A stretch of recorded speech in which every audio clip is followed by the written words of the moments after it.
和观众约的6点半在这儿见面，现在6点半了，不知道是不是迷路了，或者是没有赶上对应的车，因为这边早上起来地铁密度比较低，然后有一辆赶不上，下一辆就慢了。哎，对面走过来一个人，不知道是不是？啊，你是之前约的，今天是6点半，对吗？对对对。哦，对。如果你有训练，你就。我没有训练，因为我还以为你不来了。哦，我肯定来，我说来了，我刚。观众出现了，他现在去换钱存包。这边有那个投硬币的存衣柜，啊，有那 coin locker。其实基本上只要您约我，我都会提前1分钟左右，因为我跟您别人约6点半或者6点45，甚至有时候7点，我都是先在这儿跑步，我能看准点就能到这儿。但是有一个问题是我不带手机，所以呢，您要是出了任何问题或者意外，比方晚了没坐上车什么的，您给我发消息我是看不到的，这点很抱歉。哎呀，今天出门的时候还挺高兴的，现在心情不太好。为什么呢？你看屏幕前的小伙伴们应该不知道有没有咱们在大阪见过，在北京见过，或者哪怕在东京见过，在各个比赛上见过，有偶遇的，有约的。如果有的话，您来一波弹幕。您看咱们见面是不是都很愉快？然后各位也是，我也是，咱们都很多时候其实都是观众早到，因为我都先开始跑步，所以我卡的时间就会比较的精细。可能提前1分钟，有时候提前2分钟。但是呢，基本上我们都是很开心的见面。我被放过2次鸽子，被迟到过大概有4、5次。对，观众们知道的应该只有今天这一次，因为一般我不愿意说，我就说了显得你小心眼儿或者怎么样。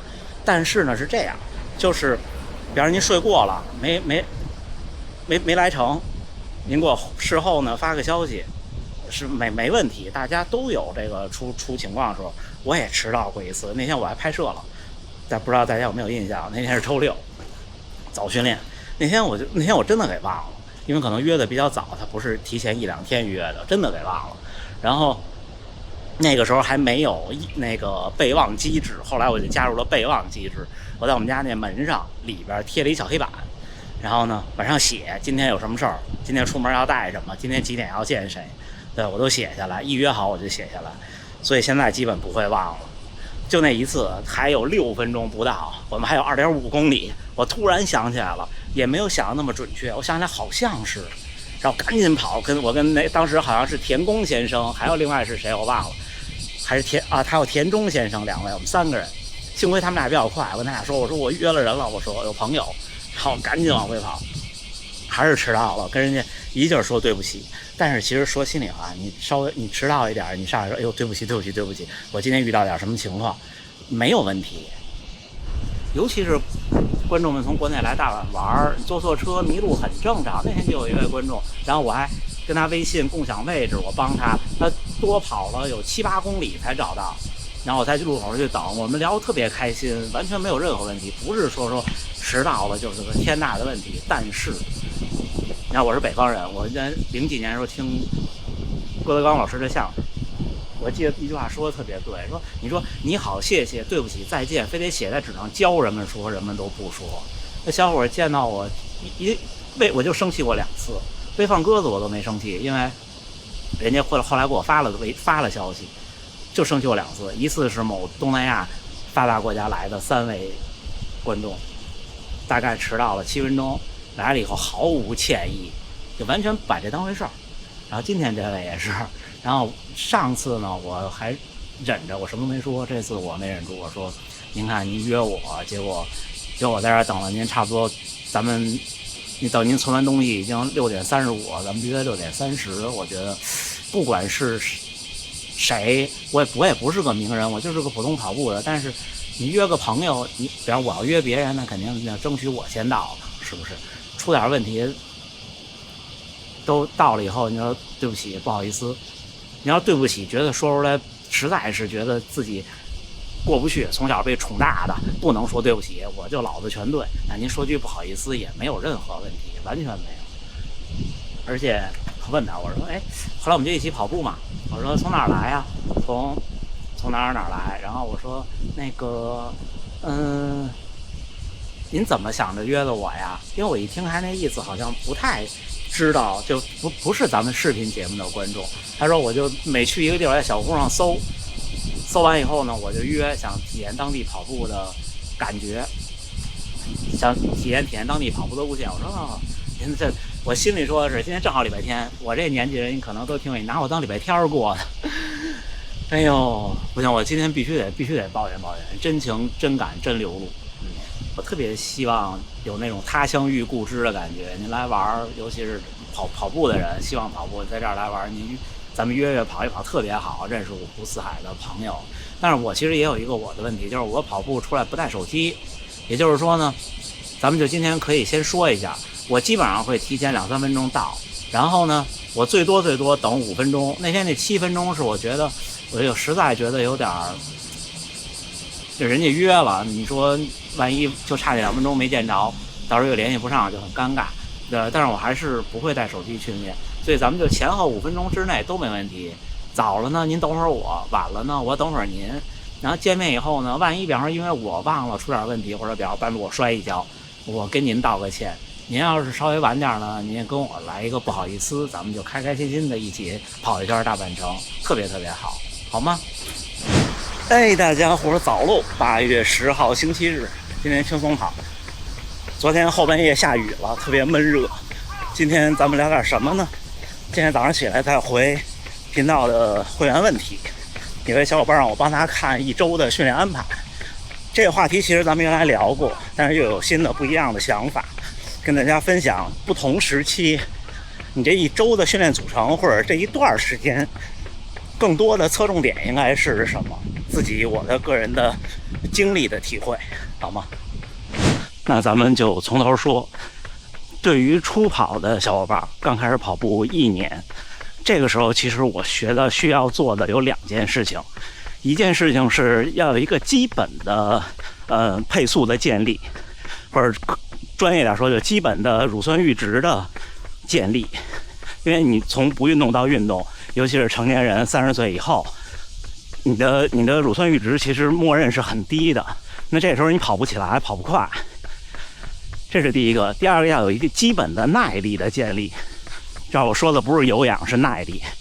这大概怎么判断呢？差不多你开始跑步半年，如果你想，就可以匀速跑下一个10公里，然后呢不是太慢，比方成年男性30岁左右，那差不多50分到55分，那说明你这半年练得挺刻苦的。那这半年怎么组成呢？训练没有任何的秘诀。这半年我不建议上来就，比方说我们就像现在这样，就慢慢的跑，用特舒服的状态跑，这是我不建议的。因为新手期这个东西，就为什么说新手期人们比较幸福呢？就是因为他能感受到进步。但如果你这么混下来，进步就变慢了。一开始因为你跑不多，你可能胖一点人一次跑400米跑不动了，然后瘦点人呢，一开始5公里、3公里，那就是我总说的，你差不多每次都用点劲儿，都尽点力，因为这5公里就算你不尽力慢慢跑，你跑完以后身上的就关节肌肉的损伤和疼痛跟你稍微用点劲儿跑差不多。因为你顶不上去，你就是用劲儿你也快不了多少，所以不如就稍微使点劲儿，这样你会感觉到进步特别快。我差不多开始跑步不到半年，我是从90多公斤的体重开始跑步的，我就这样练不到半年，差不多5公里我就可以跑进23分钟，跑进22分半，就是4分半的配速。那时候觉得很了不起了，但是你可能还是跑不长，那你的10公里还是不够快，但是这没关系。但是这过程应该很短，差不多半年就结束了。半年之后想的是什么呢？想的是就不是说每次都没有目的的尽力了，而是说要有一些变化了，就是时不时的可以跑一个然后8公里到10公里的尽点力的跑。这个时候我说的尽力基本上就是8-9成的力了，就跑完很累。然后呢平时的训练呢，差不多就可以有慢跑了，就很慢的慢跑。但是这时候依然没有任何必要去跑间歇和变速。那这比例怎么组成呢？差不多你这1个月下来，你快跑的部分大概在50%就差不多，因为这个时候差不多你的月跑量可能是100公里左右，100公里左右。你差不多，你就是说你1周跑一次，强度也差不多就是40-50公里，对吧？但是我个人认为1周1次可能稍微有点少。那个时候我的这种训练差不多是有2周3次，差不多。这2个阶段度过，很多人开始追求自己的第一个马拉松。那这个时候该干什么？这个时候就开始要做有氧训练了。就是你现在有了一定的速度基础，你可能5公里的最好成绩已经能跑进22分出头，然后你的10公里呢，可能已经跑进50分了。我都说的是成年男性啊。然后你要是女性跑者，再往后加2分钟，5公里加1分半，10公里加3分钟，差不多。在这个基础下，就可以积累跑量了。就积累跑量不是一开始干的事情，这时候就开始积累跑量了。这时候想办法把月跑量能够尽快的，变到160以上。就不管用什么办法，你怎么组成都行。你现在也不需要说去增加单次跑步的距离什么的，不需要。你就能多跑就多跑，你一天跑2次凑数也没关系。你第一次1个月跑160公里以上的时候，你应该是很开心和兴奋的，然后把它稳定住。差不多，如果从跑步的6个月开始做这件事儿，一直到跑步的第1年整，你的全程马拉松就不会太差。差不多5个小时以内，我差不多这样练。我可能后边那6个月还没有这么大的跑量，我差不多这样练，第1年整，我的全马成绩是4小时29，差不多肯定是4开头了。但是呢，你这马拉松跑的应该是很艰苦，你过了23-24公里，应该就要走一阵儿。过了30多公里呢，如果你不走，那就抽筋儿让你走。就如果你不主动走的话，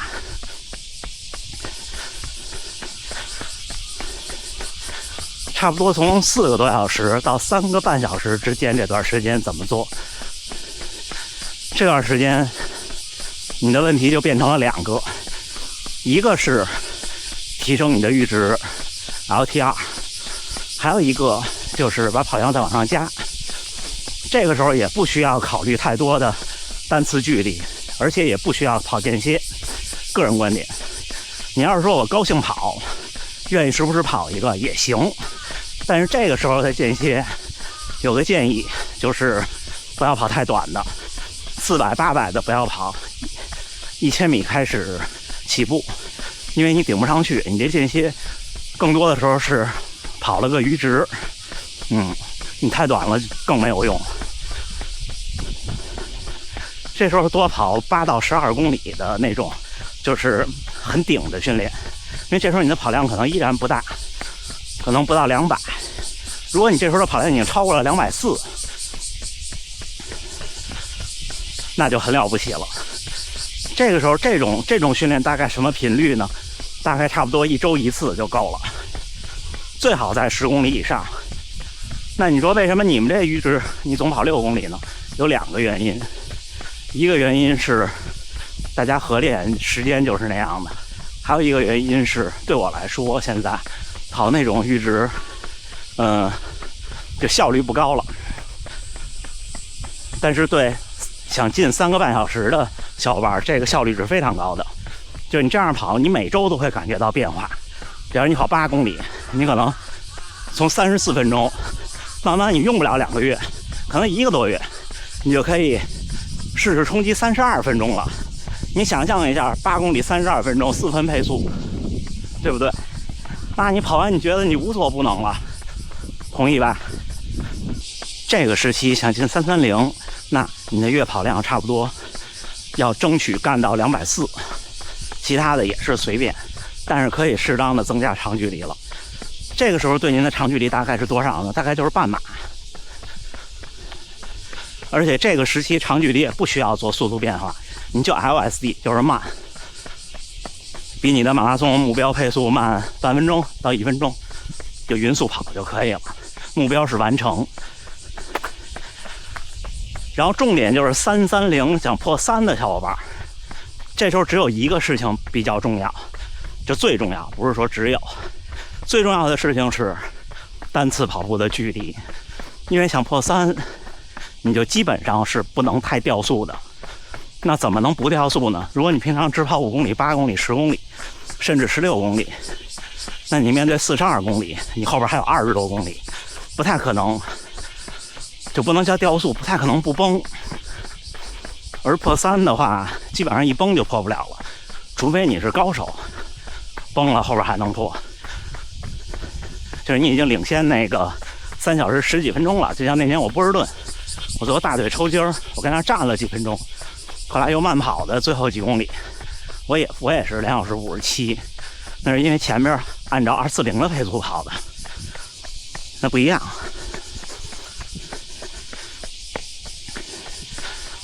您如果现在勉强是破3的水平，一定不能崩。那怎么解决马拉松赛场上不崩呢？单纯的 LSD 已经解决不了了。这是我之前每次做长距离的时候跟大家分享的。因为你用你比赛配速慢，比方说你跑5分1公里，跑30公里，其实对你那个4分15的42公里没什么帮助。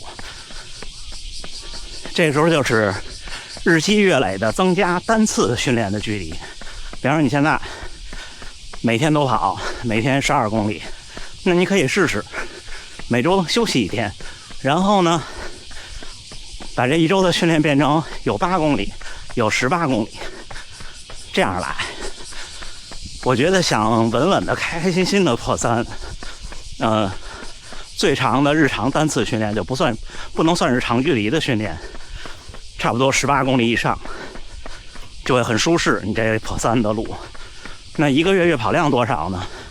如果你刚才按照我那个说的，到了330月跑量240，那你试试通过这个办法，就通过增加单次训练距离的办法，不用太改变训练构成，把它变成320，这样差不多跑1年，你就具备了破3的能力。那小伙伴问用不用练速度？这个呢，我是这么看，还是那天我说的4分15的配速，对大部分成年男性不是一个很高的门槛，就是你不特意去练你的绝对速度，你的耐力、你的乳酸阈值这些都到了，差不多就没问题。而刚才那些训练就够了，就你就那就得说这个单次增加距离之后怎么跑。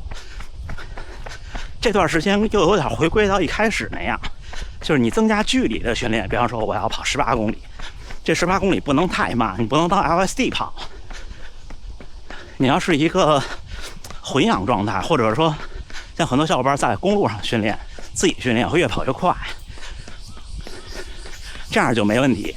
你到最后可能觉得挺累的，就这种训练目标是跑完以后你觉得挺累的，它就是在就还是那里，我觉得我那例的特别准确，就你摔了一跤破了，结了痂，然后快好的时候你去抠它，就试探你身体。你这一次跑这个18公里很费劲，你下一次可能稍微好一些，再慢慢你就变得轻松了，都是这样。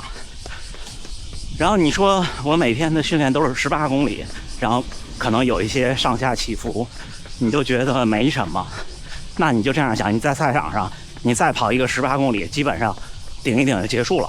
如果能跑到20，那就更棒了。我那时候就是也能做到日常训练是20公里。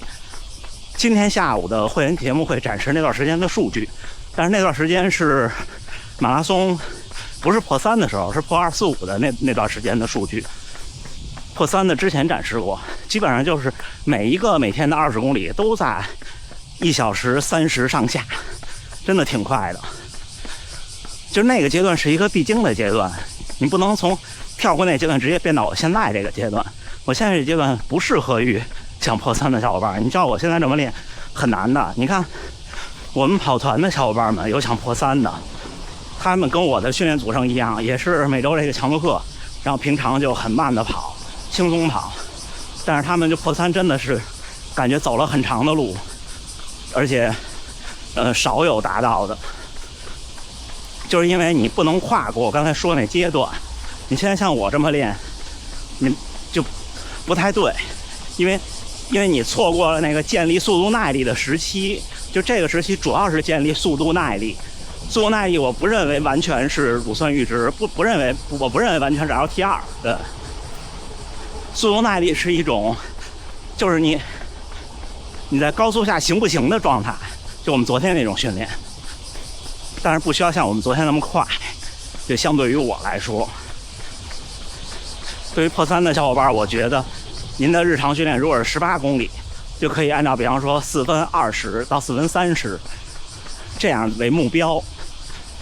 你这么练下来，1个月有320公里，练1年，大概率是破了，